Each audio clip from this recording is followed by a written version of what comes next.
one of my mates says, oh, this is, Brian the burglar. He robbed your flat in 2001.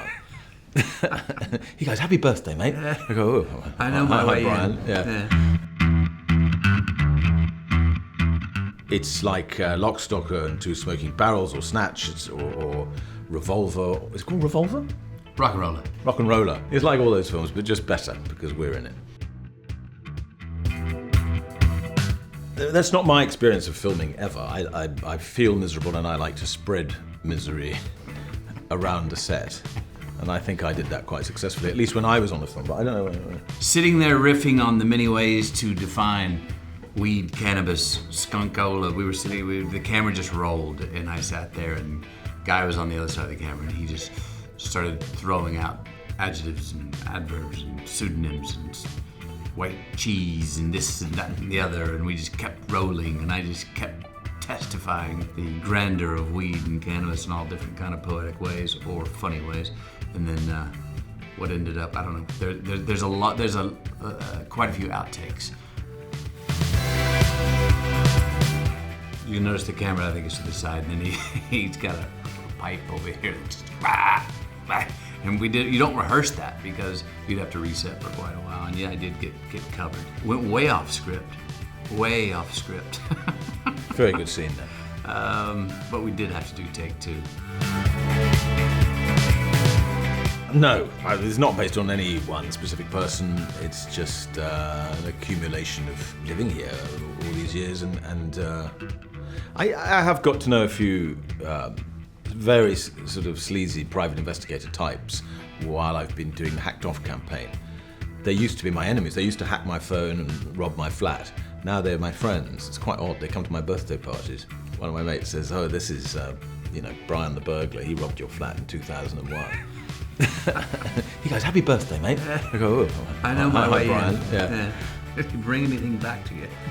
Happy birthday. Here's the, remember the watch you were missing? I feel weird about it, bad about it, mate. Yeah. Hunnam is an absolute gent. Yes, I'd never met him before. He's a lovely man, very bright, writes very successful screenplays, which I didn't know about. Does he? Yeah, he's brilliant in this film. It's so clever to have he's basically a henchman, a heavy, isn't he? I mean, he's your fixer, he's your juice man. But he's all sort of thoughtful and bearded and bespectacled. And that was a very clever way to play it. I love to riff and improvise. I've never worked with someone that likes to rewrite an entire scene as thoroughly as Guy Richie does. Not the day before the scene, the day of the scene, in between take 1 and take 2. But he does some fantastic writing and riffing in that time. And a lot of times, most of the times, for my money, the stuff that he would change of my dialogue, I found, once I could get my head around it to be better than what was originally written, which he wrote anyway. He's the narrator of the story. And yeah, I'm curious to... I had some very long speeches. And because I'm old now, it takes a long time to learn them. And so I spent weeks and weeks learning these things, turned up very professional on the day, ready to deliver them. And yeah, when the director says, no, I don't like any of that anymore, and gives you a new page, I was cross. I said, well, I can't do that. How can I learn that in 5 minutes? And he said, well, we've got an autocue machine. I said, well, Is that a teleprompter?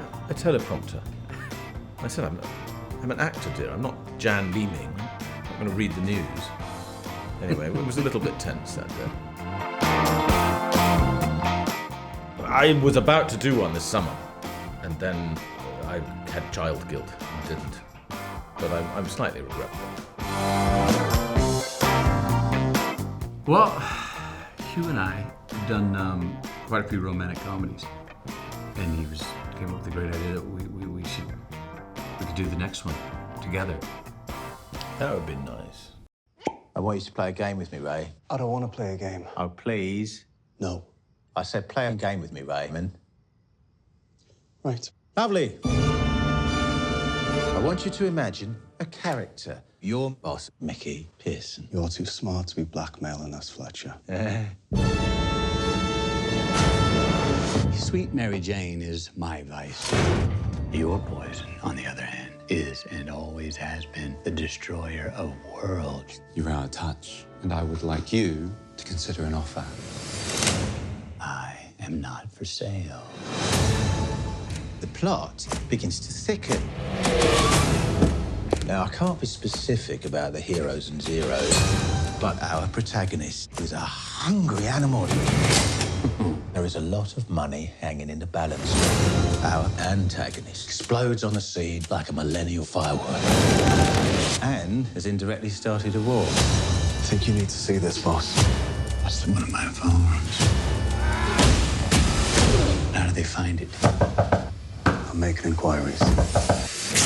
His name is Fahak. It's spelled with a PH, so it sounds like Fahak. Please! All right, Fahak, Kanda Fahak.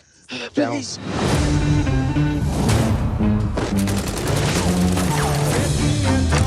If you smell smoke, it's because there's a fire. So you're gonna have to stamp that out quickly. These people are going to clean house, and you are part of that house. In the jungle, the only way a lion survives, not by acting like a king, by being the king. Brilliant!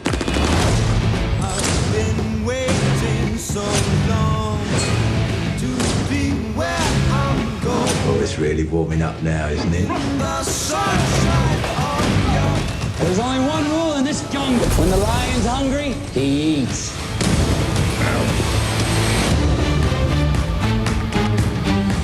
One of her associates had an accident. So you killed someone. No, it was the gravity that killed him.